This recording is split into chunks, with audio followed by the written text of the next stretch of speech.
In the grim darkness of the far future, there is no mercy, only debt. Imagine a world where a single coin decides your destiny, where one missed payment can strip away your freedom, your name, even your humanity. This is not a story of heroes or villains. It's the story of ordinary souls crushed under the weight of the Imperium's cold economy. In the hive cities of Warhammer40K, billions live in endless servitude, slaves not by chains of iron, but by the invisible chains of debt. You borrow to eat. You owe to breathe. You work to die. And when you fail to pay, your body, your family, even your future generations are auctioned off to the highest bidder. They call them indentured workers or labor servitors. But everyone knows the truth. They are debt slaves, trapped forever in a cycle no one escapes. Their sweat powers the factories that forge weapons for wars they'll never see. Their children are born already owned. Their blood oils the gears of the Imperium's endless machine. And yet, amidst this nightmare, a few dare to dream of freedom. A few souls whisper of rebellion, of burning the debt ledgers, of breaking the system that feeds on despair. This is their story. A story of power, greed, and survival. A story that asks a terrifying question. When your life belongs to the Empire, do you still have a soul? Welcome to the grim fate of the forgotten, the brutal fate of debt slaves in Warhammer40K. In the vast suffocating sprawl of the Imperium of man, economy is not a force that drives progress, it is a weapon that maintains obedience. The concept of freedom through labor is nothing but an illusion. In truth, every act of work is an act of worship to a system that feeds on human suffering. Within the countless hive worlds and industrial planets, debt is the unseen emperor that rules as cruelly as any High Lord of Terra. It begins innocently, as all traps do. A citizen takes a loan for food, shelter, or a permit to work, perhaps to repair a broken oxygen purifier, or to pay an imperial tax levied without explanation. But in a world where wages barely cover survival, repayment becomes impossible. Interest grows like a tumor, silently consuming every ounce of hope until the debtor becomes property, another number, in the ledger of the administratum. The Imperium's economy is not built on fairness, but on faith, bureaucracy, and exploitation. The imperial creed preaches that toil is holy, that suffering purifies the soul. And so, when a worker signs their life away in a labor contract, they are told they serve the emperor himself. To refuse is heresy. To protest is rebellion. The mechanicus forges machines from metal, but the Imperium forges machines out of men. Each factory worker, each miner, each clerk, becomes another cog in the endless machine of survival. Even death does not release them. Bodies are recycled, organs harvested, memories erased. Consciousness fed into servitor shells so that debt may be repaid even after life has ended. In this world, debt is not simply financial. It is spiritual, generational, eternal. The administratum keeps records that span millennia, so when a man dies owing a handful of thrones, his children inherit the burden. There are families whose lineages are entirely made up of debtors, names forgotten, identity stripped away, known only by work quotas and labor assignments. They are transferred between manufacturers like livestock, traded by noble houses as investments, their worth measured in productivity. On paper, they are still citizens of the Imperium, but in practice, they are slaves bound by ink and decree. The economic slavery of the Imperium is a carefully maintained illusion of order. The system depends on obedience, and obedience depends on debt. It keeps the masses quiet, broken, and grateful for even the smallest mercy. A bowl of corpse starch, a single hour of rest. The upper hive nobles, adorned in gold and luxury, justify this cruelty as divine balance. They claim the poor are born to serve, that their pain maintains the harmony of the emperor's grand design. The ecclesiarchy reinforces this belief with sermons that glorify labor and condemn rest. Priests tell the starving that hunger is proof of devotion. Every word, every ritual, is designed to erase resistance before it can even form in the mind. In the lower hives, debt manifests as physical marks. Tattoos burned into flesh identify ownership, while digital implants log the worker's remaining value. Some carry chains embedded beneath their skin, data locks linked to the employer's system. If they flee or disobey, their hearts can be stopped remotely. Every breath they take is monitored, every calorie rationed according to productivity. The very air they breathe is owned by the guilds and taxed accordingly. Entire communities live in oxygen debt zones, forced to pay for recycled air filtered through decaying machinery. Miss a payment, and the vents close. Whole districts suffocate quietly in the dark, forgotten and unrecorded. Above them, the administrative clerks and planetary governors manipulate these lives like numbers on a balance sheet. They don't see the faces of those they enslave. They see profit margins, production quotas, and tithe tallies to satisfy the demands of Terra. To them, a debt slave is not a tragedy, it's a resource. Each one represents labor hours, manufacturing output, and imperial ties that keep their careers secure. The cruelty is not personal, it's systemic, mechanical, and absolute. No one questions it because no one can imagine an alternative. The Imperium does not reward innovation. It punishes deviation. To speak against the system is to risk the attention of the Inquisition, who see heresy in every whisper of dissent. The culture of debt seeps into the very language of the Imperium. Words like service, sacrifice, and devotion are synonymous with submission. The propaganda of the ecclesiarchy paints debt as duty, convincing the masses that to owe is to be blessed, that to labor endlessly is to show faith. Every sermon, every poster, every Vox transmission reinforces the same message. You are born to serve, and through service you find salvation. Yet beneath that veneer of righteousness lies a cold economic truth. The Imperium could not function without this exploitation. The endless wars across the galaxy consume unimaginable resources, and someone must pay the price. It is not the noble houses or the high lords who bear the burden, but the debt slaves who mine the ore, refine the fuel, and manufacture the weapons that feed the Imperium's wars. Even the Adeptus Mechanicus, the priests of the machine god, perpetuate this system.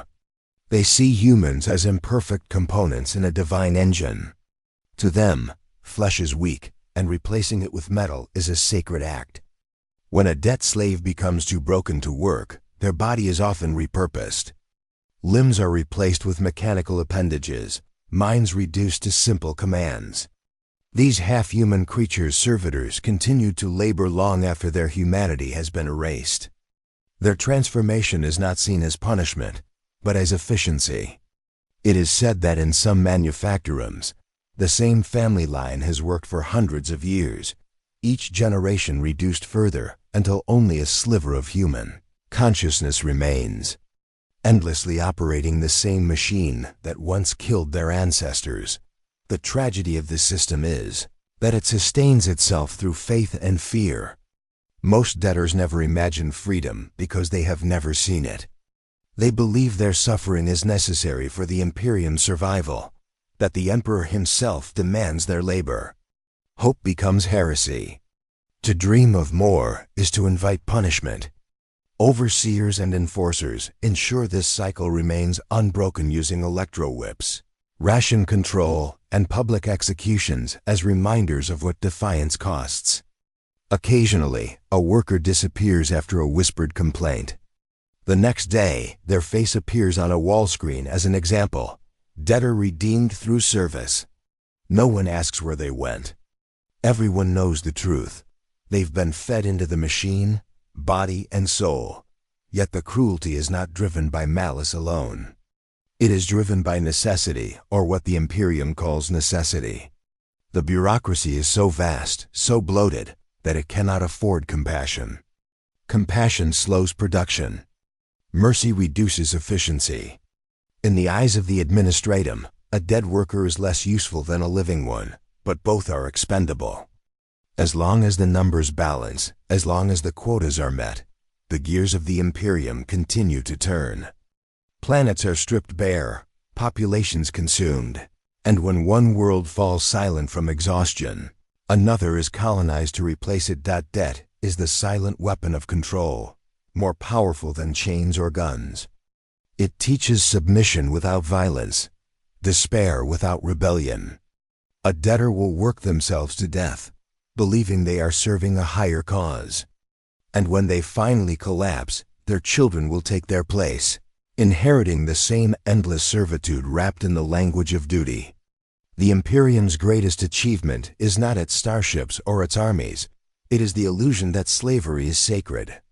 Through debt, it has created a galaxy where obedience feels like faith and suffering feels like purpose, ensuring that the machine of humanity never stops consuming itself. Deep within the colossal hive cities of the Imperium, life inside the debt zones is a descent into industrial hell. These towering megastructures pierce the smog-choked skies, built layer upon layer over centuries of decay, greed, and desperation. Each hive is a monument to both humanity's endurance and its enslavement, a labyrinth of steel and filth that shelters billions who have never seen the sun. The debt zones are the lowest of these layers, forgotten sectors where air is poison, light is scarce, and every soul is owned by someone else. To be born here is to inherit servitude. To die here is to vanish without record. The stench of chemical waste fills the air, and the walls sweat with moisture from leaking pipes. Every surface is coated in grime, and the air vibrates with the endless hum of machines that never stop.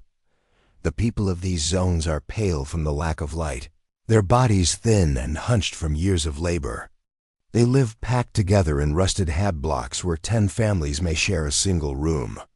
The walls are patched with scrap metal, the floor is slick with oil and industrial runoff. Every object, every meal, every breath is regulated through the debt system. Even the rations are calculated based on productivity. If a worker falls behind on quotas, their food is reduced. If they fail entirely, they are marked as non-viable and sent to recycling units where flesh is processed for nutrient recovery. In these conditions, compassion becomes a liability. Families learn not to cry when a loved one is taken away, because grief draws attention, and attention brings punishment. The hive's debt zones operate like living prisons without guards. Control is psychological. Massive speaker systems broadcast the voice of the overseer, a mechanical tone repeating loyalty mantras and work instructions. Work is faith. Faith is duty. Duty is survival. The people whisper it in their sleep, not out of belief, but because repetition becomes survival instinct. Overseers patrol on catwalks high above the workers, their eyes replaced with red lenses, their hands carrying shock prods. Their presence ensures order through fear, but most of the time they do not need to act.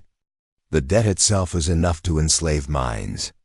To dream of rebellion is pointless when you can barely feed yourself.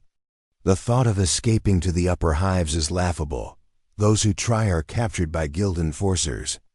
Stripped of identity and sold to the Mechanicus as raw labor stock, factories dominate the landscape of the debt zones.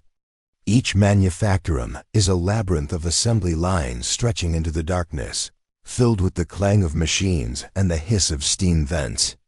The noise is constant, a metallic heartbeat that drowns out human voices.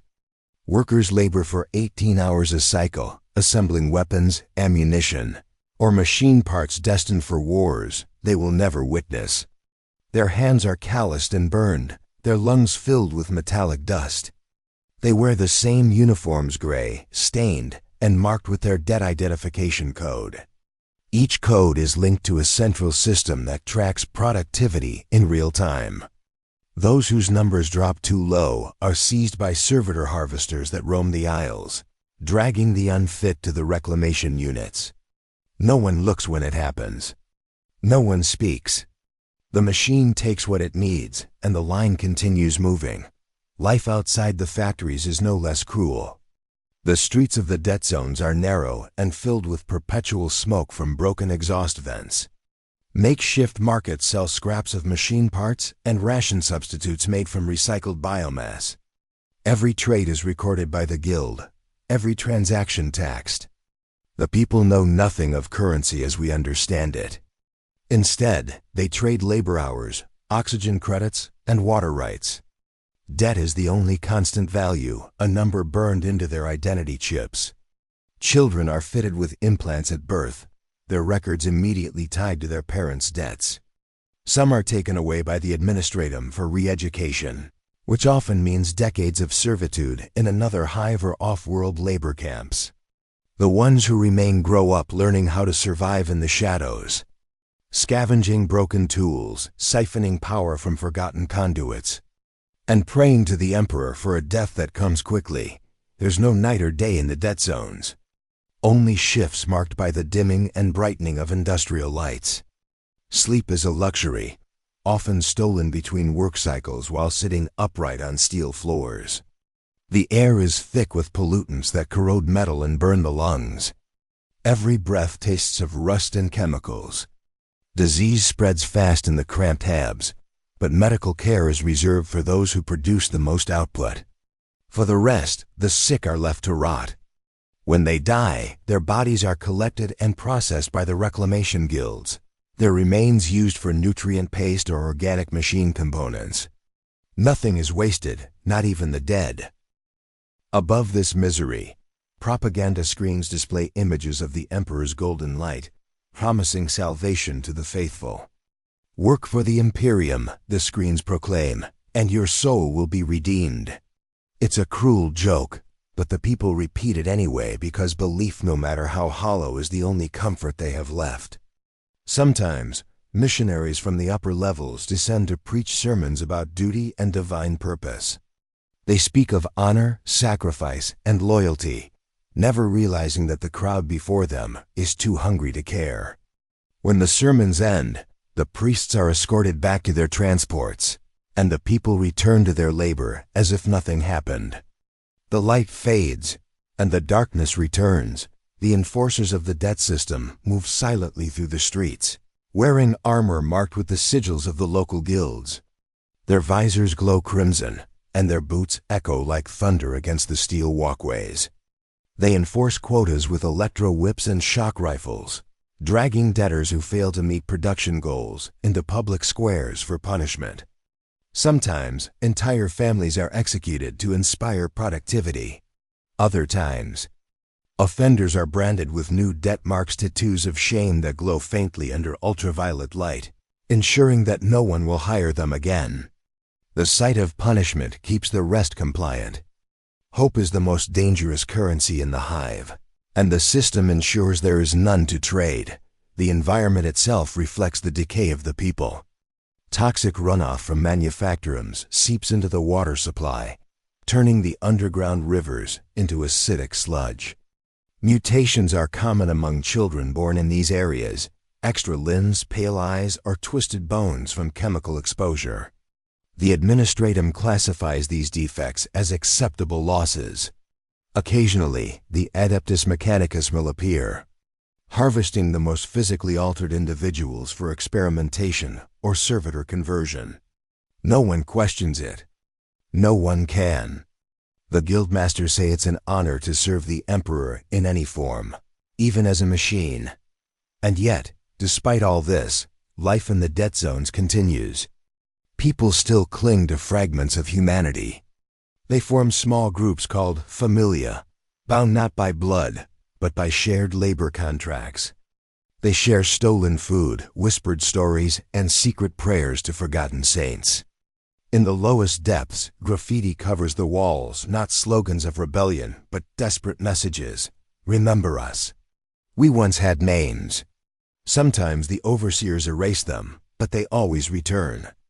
A small act of defiance in a world that forbids defiance. It is not revolution, but survival. It is the faint reminder that even in the coldest corners of the Imperium, the human spirit refuses to be entirely extinguished, no matter how deep the debt or how dark the hive becomes. The transformation from debtor to servitor is one of the most horrific fates in the Imperium of man. It is not an execution in the traditional sense. It is a conversion, a process in which a human being is stripped of identity, will, and soul until nothing remains but a shell of obedience. The journey begins the moment a debtor fails to meet their quota or defaults on a labor tithe. The administratum records the infraction, and the debt becomes classified as irredeemable. At that point, the debtor is no longer considered a person. Their name is replaced by a number, their rights revoked under imperial law. They are seized by guild enforcers or mechanicus reclaimers and marked for processing. The procedure is called servitor reclamation, though those who witness it call it something else entirely: living death. The captured debtors are transported to reprocessing centers, massive industrial cathedrals where the air stinks of antiseptic and burned flesh. The halls echo with the chanting of Tet priests, reciting binary hymns to the machine god as they oversee the conversion process. Each facility can handle thousands of conversions a day, operating without pause. Rows of operating tables stretch into the distance, surrounded by surgical servitors and mechanicus adepts. The prisoners are stripped naked, their hair shaved, and their debt numbers etched into their skin with a hot brand. There are no pleas for mercy. Those who cry out are silenced with electric shocks until the body collapses into compliance. The transformation is methodical, impersonal, sacred to the Adeptus Mechanicus. To them, this is not murder. It is efficiency. They believe they are purifying the flesh, freeing it from the weakness of humanity. The first stage of conversion begins with physical modification. Limbs are amputated and replaced with augmetic appendages, mechanical arms fitted with tools, drills, or manipulators depending on the servitor's intended purpose. Flesh is cauterized, nerves severed, and metal bolted directly to bone. The eyes are replaced with optical implants capable of limited perception, enough to identify tasks but not to see beauty or faces. The mouth is sealed or replaced with a respirator to prevent speech, for words are no longer necessary. The vocal cords are often removed, ensuring eternal silence. Internal organs are replaced with machine substitutes, designed to prolong function rather than life. Pain receptors are dulled or erased entirely. Emotion becomes impossible. The result is a hybrid creature of flesh and steel, a living machine that still possesses a beating heart but no sense of self. The second stage is mental reprogramming. The debtor's brain is connected to a data interface, where a series of neural pulses overwrite memory and personality. The mind is scrubbed clean, memories deleted one by one until only the most primitive instincts remain. The Adeptus Mechanicus installs a control node at the base of the skull, a metal plug that links the servitor to command systems. Through this device, overseers can issue instructions directly into the brain, forcing obedience. The process is agonizing, though few remember it afterward. Once complete, the servitor is incapable of independent thought. It acts only when commanded, performing tasks with mechanical precision. Some retain flashes of memory, fleeting fragments of who they once were, but these moments are brief and meaningless, drowned beneath the weight of programming. The third stage is spiritual erasure. The ecclesiarchy blesses each servitor before activation, claiming the soul has been purified through service. Priests walk the rows of newly converted bodies, sprinkling holy oils and reciting rites of cleansing. Through service, you are redeemed. Through obedience, you are reborn. The irony is bitter, for what remains is not rebirth, but annihilation. The soul, if it still lingers, screams unheard within a shell that no longer feels or dreams. The Mechanicus does not concern itself with souls. They see them as irrelevant to the Messiah's purpose. But to those who witness the process, it feels like the extinguishing of something sacred. The final theft of humanity by an empire that values function above life, Once the conversion is complete, the servitors are categorized by function. Heavy labor servitors are sent to the manufactorums, fitted with reinforced limbs for lifting and construction. Combat servitors are implanted with weapon systems and combat algorithms, programmed to obey without hesitation. Maintenance servitors crawl through the tunnels and vents of the hives, repairing machinery with eerie precision. Some are integrated directly into machines, their torsos fused with engines or cogitators, destined to serve as living components for centuries. They do not eat or sleep. They simply operate until their systems degrade. When that happens, they are dismantled and their parts are reused to create new servitors. In this way, the cycle continues endlessly, each debtor feeding the machine that consumes all. Among the debt slaves, the threat of becoming a servitor is the greatest terror imaginable. Parents whisper it to their children as warnings. Work harder, obey the overseers, never question orders. To fall behind is to lose your soul to the machine. The rumor spreads that servitors can still hear, that deep inside their mechanical shells, their minds remain trapped, aware but powerless. Workers swear they've seen tears leak from the eyes of servitors, or heard faint moans when the factories fall silent. Whether true or not, the fear keeps them obedient. No one wishes to discover what lies beyond that final transformation. The Mechanicus insists servitors feel nothing. But those who have seen the process cannot forget the way bodies twitch during reprogramming. As if fighting to hold on to something lost, the transformation serves more than just industrial purpose. It is symbolic of the Imperium's philosophy.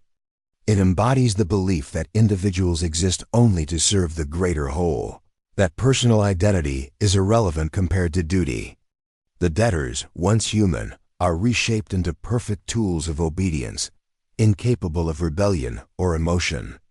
They represent the ultimate product of imperial control, humanity refined into machinery. The administratum tracks servitors like inventory, assigning them identification numbers, maintenance schedules, and service lifespans. They are shipped across planets in containment units, unloaded like cargo, and deployed wherever labor is needed. Entire worlds run on servitor labor, their populations replaced over generations until only machines remain. To the Imperium, this is not horror, it is progress, the perfection of order through sacrifice. The process is profitable. Each conversion eliminates a debtor's record, balancing the ledgers of the administratum. The guilds sell bodies to the Mechanicus for processing, earning credits and favor in the system. The nobility of the upper hives see it as a form of justice. Those who fail to contribute are recycled into tools for those who do. It keeps the population in check, reduces consumption, and ensures the labor force remains obedient. The cruelty of the transformation is hidden behind bureaucratic language, resource reclamation, debt conversion, labor optimization. The reports filed to the High Lords of Terra speak only of efficiency metrics, not screams or blood. The true horror is buried under paperwork, like everything else in the IMP or IUM. In the deepest layers of the hives, some whisper that servitors retain fragments of humanity. Workers claim that when the factory lights flicker, the servitors hesitate for a heartbeat, as if remembering something long forgotten. Others say that some servitors recognize their kin former, family members transformed into mechanical husks, and pause when they cross paths. No one dares test these stories, for to question the process is to invite the Inquisition. Yet the fear remains, spreading like infection through the hearts of those still human. They wonder if the servitor's silence hides agony, if the faint whirring of gears is a cry for help lost in translation. The transformation from debtor to servitor is not merely physical, it is metaphysical. It represents the final collapse of individuality beneath the weight of imperial doctrine. A man's worth is measured in output, and when his body can no longer produce, it is rebuilt to serve without complaint. The line between human and machine dissolves until there is no difference, only obedience. In the Imperium, death is not the end, it is inefficiency. And inefficiency is something the machine god does not tolerate. Families born into endless bondage are the invisible backbone of the Imperium's economy. Generations chained to debts they never incurred. Their lives are measured not by years, but by quotas, each sunrise another day to serve, another chance to survive long enough to pass their burden to the next. In the hive cities, in the mining colonies, and across the agri-worlds of the Imperium, these families form the lowest strata of society, the forgotten millions whose only inheritance is servitude. To be born in such a family is to begin life already owned, your name recorded in a ledger before your first breath. Birth is not celebrated with joy, but marked with calculation. Another worker, another asset to offset the family's deficit. The administratum maintains vast archives that track these bloodlines with mechanical precision, ensuring no debt ever disappears. Children inherit the exact amount their parents owed, adjusted for interest, penalties, and tithes. In many cases, the total increases exponentially, ensuring no descendant will ever be free. Life in these debt-bound families begins with indoctrination. From the earliest age, children are taught that labor is devotion, that their suffering pleases the emperor. They learn work hymns before they learn to speak properly. Their lullabies are chants of obedience broadcast from overhead speakers. Education, if it exists, is purely functional basic arithmetic for tallying quotas, simple literacy for reading orders, and constant lessons in submission. Teachers are guild clerks or servitors programmed to correct behavior through electric shocks. Every child's progress is tracked, and those who display defiance are marked for redirection, a euphemism for servitor conversion or reassignment to harsher environments. In this way, rebellion is extinguished before it can take root. By adulthood, obedience is instinct. Fear replaces ambition, and hope becomes an outdated concept whispered only in secret. Families live in cramped habitation units stacked like tombs. The walls are thin enough to hear the neighbors breathing, yet isolation remains absolute. No one speaks freely because every room contains listening devices operated by guild overseers. The air reeks of recycled sweat and oil, and the only light comes from the dull flicker of malfunctioning lumen strips. Generations occupy the same narrow bunks, each layer of bedding soaked in the memories of those who came before. In some sectors, families keep relics, a rusted cog, a broken toy, a faded pick card of a distant ancestor, but these objects hold no sentimental value. They are reminders that the bloodline has survived, however barely, through decades of hunger and labor.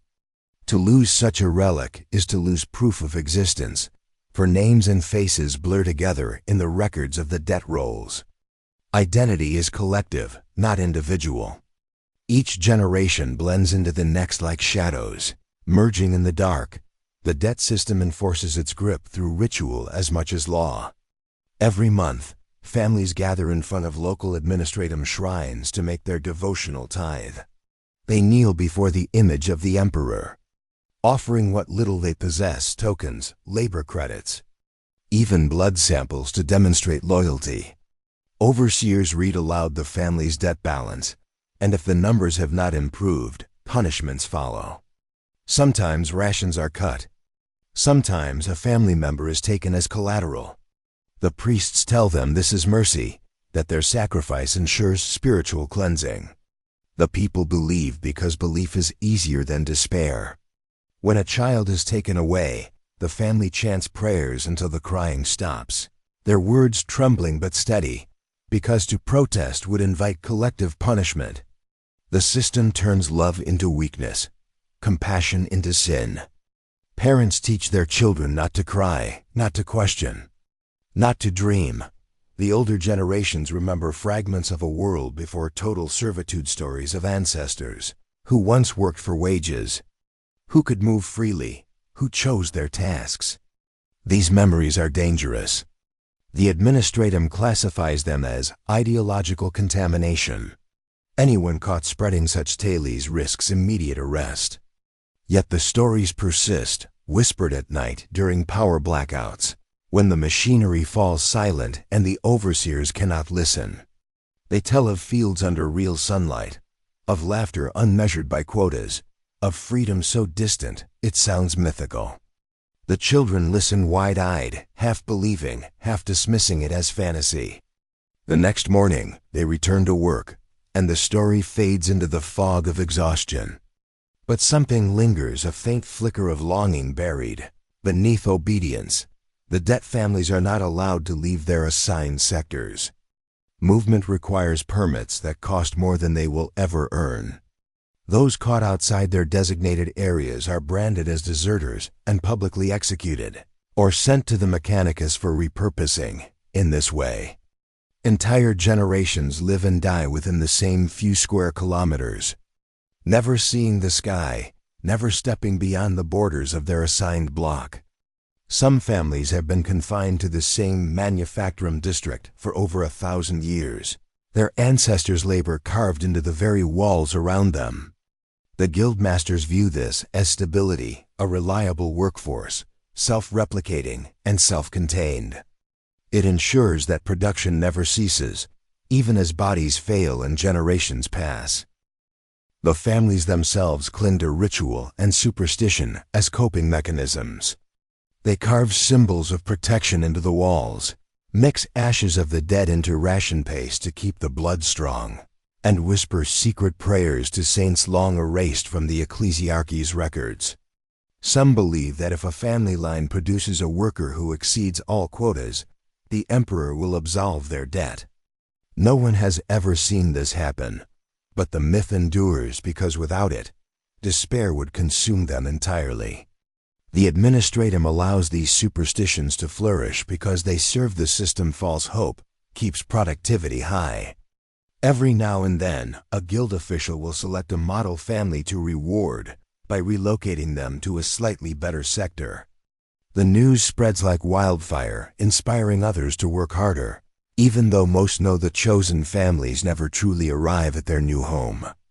They vanish during transport, likely sold to the Mechanicus or off-world colonies. Yet the illusion of reward is enough to maintain obedience. The cruelty of generational debt lies in its invisibility. There are no chains, no guards standing over them every hour. The bondage is internal, written into law and coded into belief. Children grow up thinking servitude is natural, that the hierarchy of the Imperium mirrors the divine order of the universe. The ecclesiarchy reinforces this idea with endless sermons about the emperor's divine hierarchy, he at the top, the saints below him, the nobles beneath them, and at the very bottom, the laboring masses who sustain all others. To question one's place in this structure is to question the emperor's will, and such heresy invites death. In this way, faith becomes the perfect prison one that does not require bars to hold its captives. Sometimes, tragedy births small acts of rebellion. A mother hides her newborn from the administratum census, hoping to keep it free of official debt. A father falsifies labor records to buy his family one extra day of rest. These acts are dangerous, and when discovered, entire bloodlines are punished. Yet such defiance continues, driven by love stronger than fear. The system cannot fully extinguish the human instinct to protect one's kin, even as it tries to commodify it. Among the ruins of countless failed uprisings, families carve secret messages into the metal walls, short inscriptions of defiance that endure longer than any life. We are still here. They cannot own our souls. Generational servitude shapes not just the lives of these families, but the very culture of the Imperium.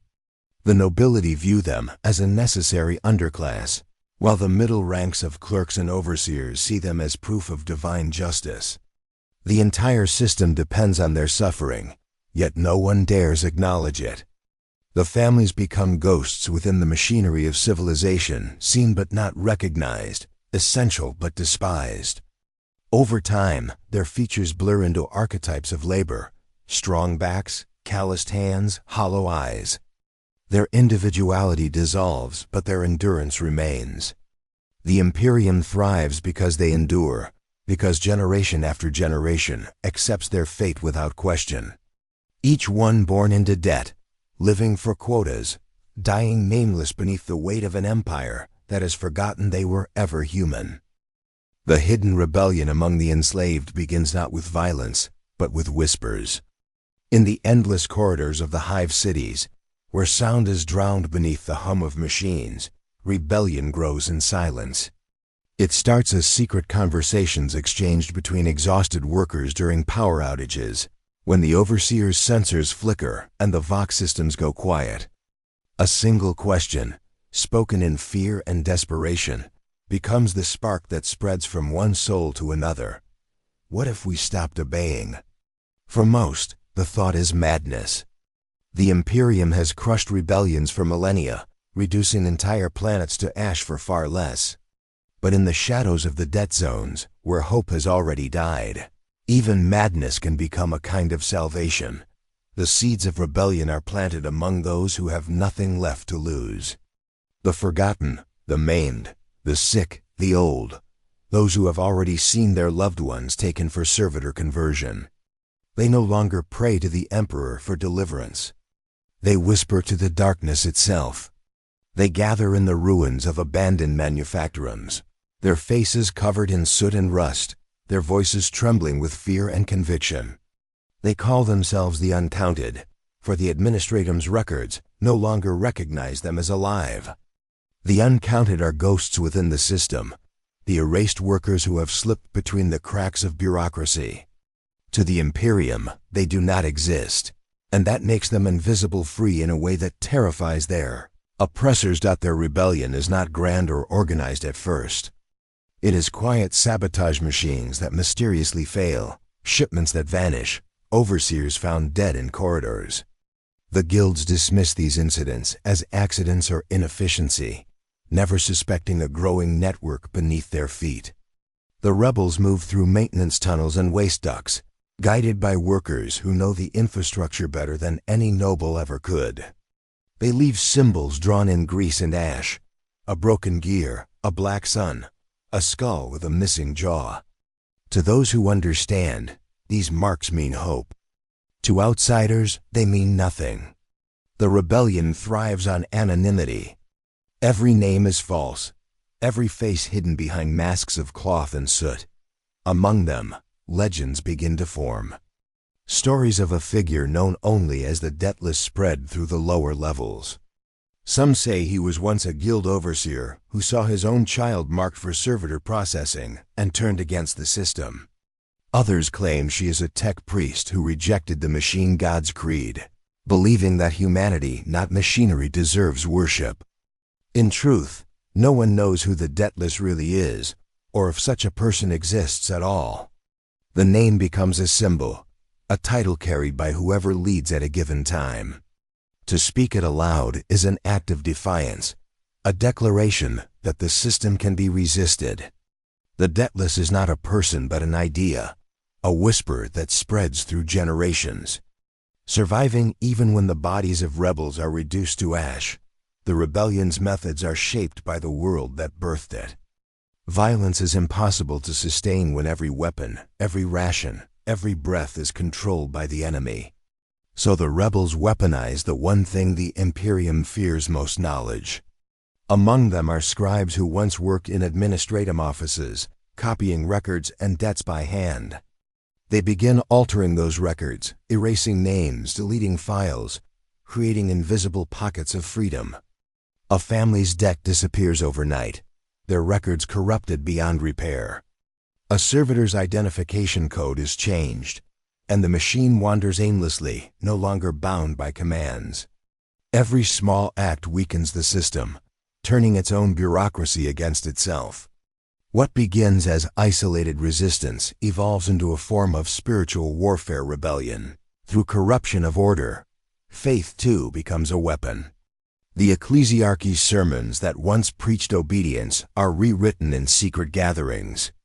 Workers reinterpret the emperor's words, claiming he does not demand their servitude but mourns it. They say the emperor is trapped, just as they are, bound to his golden throne in eternal torment. This heretical belief spreads like wildfire among the desperate. The priests of the upper hives call it blasphemy, but in the debt zones, it becomes salvation. They form underground chapels where candles are made from stolen machine ore, and their hymns are sung in whispers. He suffers as we suffer, they chant, and through our defiance, he will be freed. These secret faiths blend the language of rebellion with devotion, transforming despair into purpose. The administratum begins to notice inconsistencies, missing workers, damaged ledgers, reduced production. Guildmasters tighten control, deploying more enforcers and installing more surveillance. The rebellion responds by going deeper underground, spreading to other hives, other worlds. Messengers travel hidden among cargo shipments, carrying data slates encoded with subversive instructions. The Adeptus Arbites are called in, but by the time they arrive, the evidence is gone. The rebellion leaves no trace but rumor. They strike from the shadows, never in the same place twice. For every rebel captured and executed, 2 more rise to take their place. Yet even within their ranks, fear remains. They know what happens when the Imperium decides to purge a rebellion. The exterminatus, the complete destruction of a planet, is the ultimate punishment, and everyone knows the Imperium has no hesitation to use it. But the rebels also know that to live as they are is no life at all. They tell themselves that freedom, even if it lasts a single breath, is worth extinction. And so, the uncounted continue their work, not for victory, but for dignity. Each act of resistance is a prayer for the unborn, a plea that the future might one day belong to those unchained. The rebellion's greatest triumphs are never seen by history. No statues commemorate their struggle, no chronicles record their names. Their victories exist only in the moments they create, when a family's debt vanishes, when a servitor's chain of command fails, when a factory grinds to a halt because its enslaved workers refuse to move. They find strength in the smallest acts of defiance, because each one proves that the machine can bleed.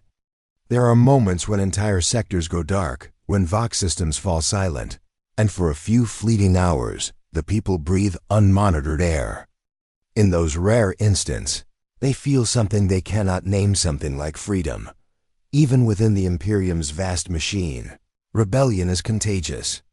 The idea spreads to neighboring worlds through trade ships and data fragments, carried by smugglers, refugees, and pilgrims.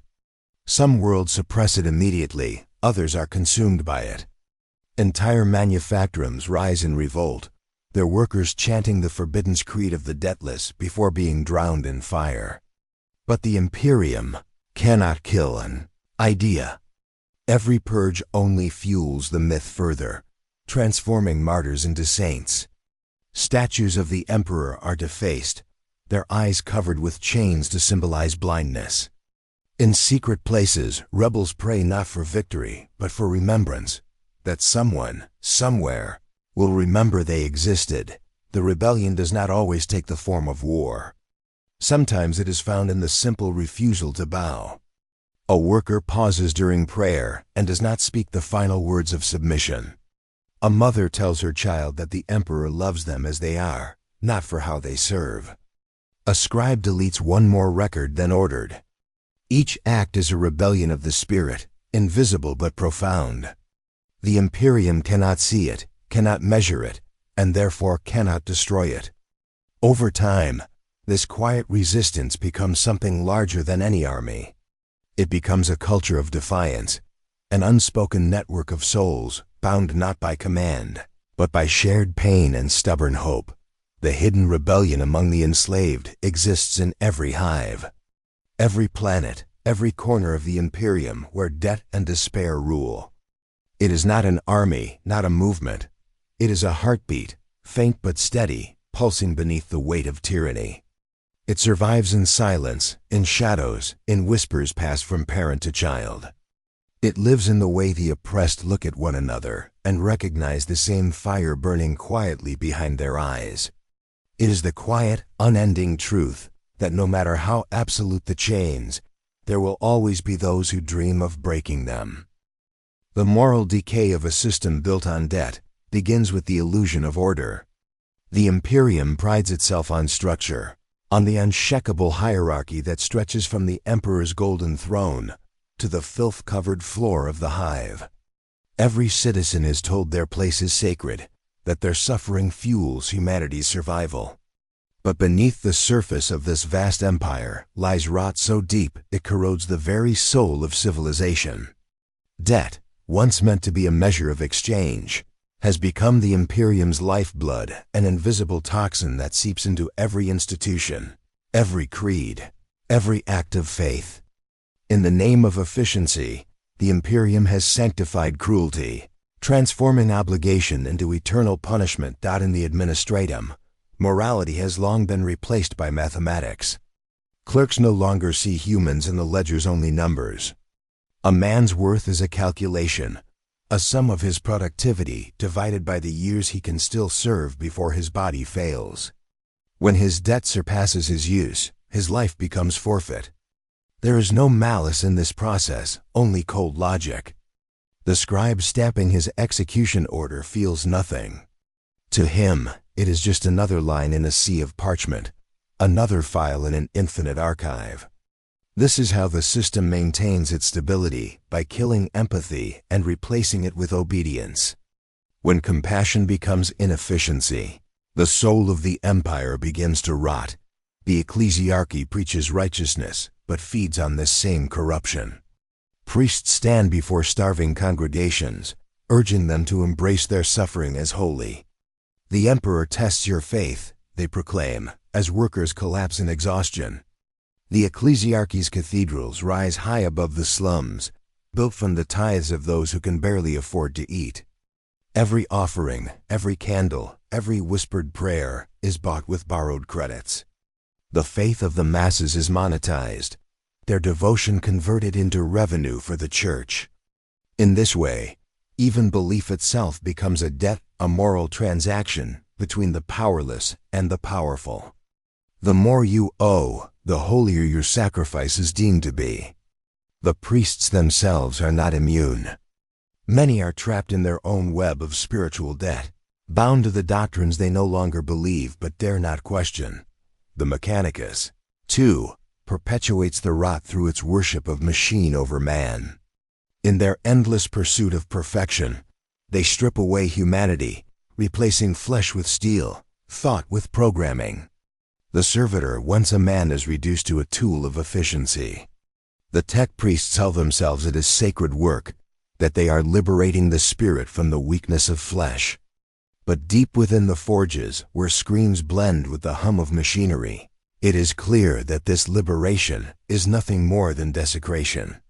Each conversion erases another spark of consciousness, another soul erased in the name of progress.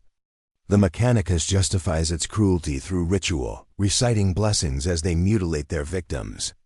Over time, ritual becomes habit, and habit becomes faith, until even the act of cruelty feels righteous.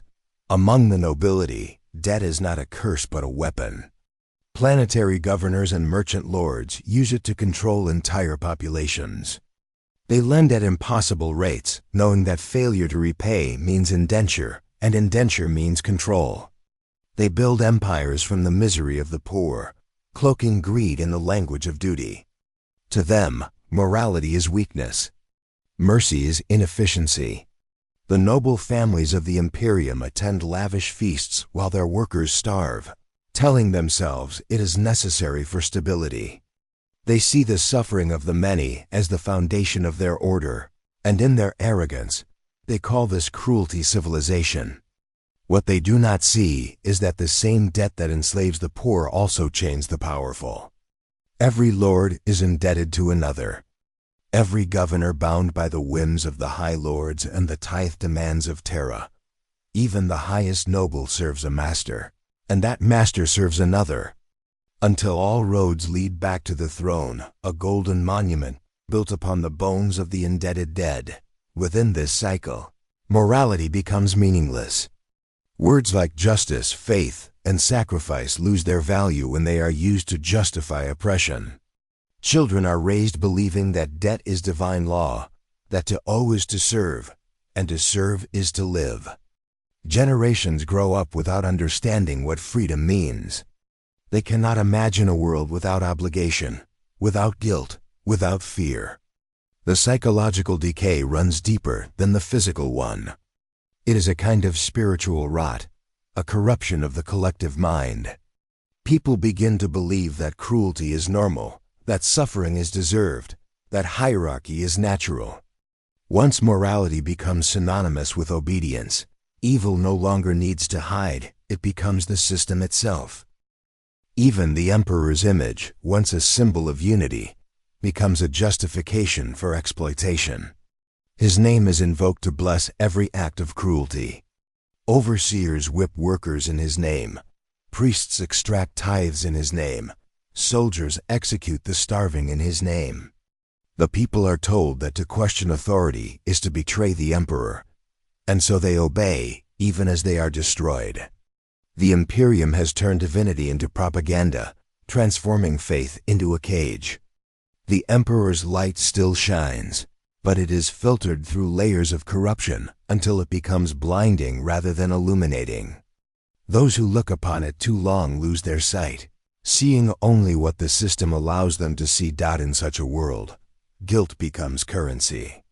The debtors are taught to believe their suffering is their fault, that their poverty is punishment for their sins, that their servitude is the price of redemption.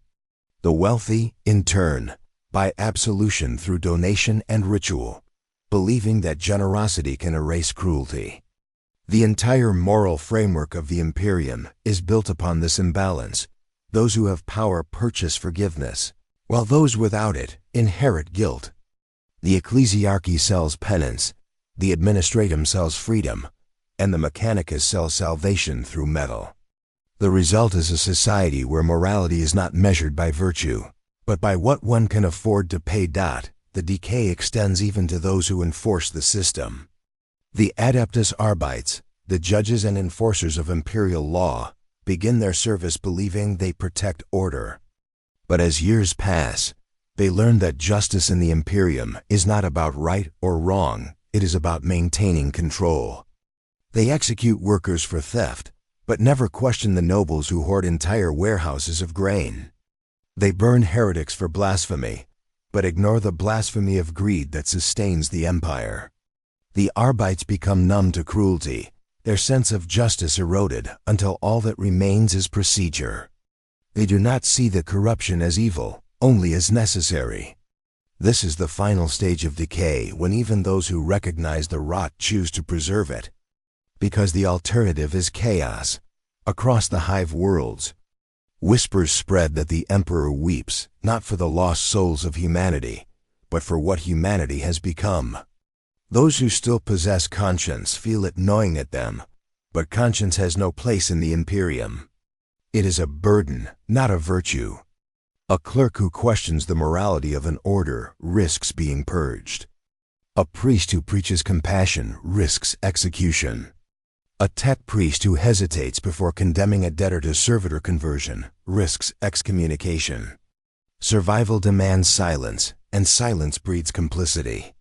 Over time, the line between victim and oppressor blurs, until every citizen becomes both. The moral decay of the Imperium is not sudden. It happens slowly, quietly, buried beneath centuries of bureaucracy and dogma.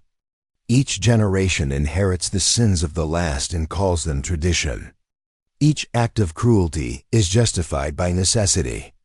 And so the machine continues to turn, fueled by pain, driven by fear, sanctified by faith. Humanity forgets what it means to be human, replacing compassion with calculation, mercy with obedience, soul with servitude. The system devours itself, but no one notices, because decay is all they have ever known.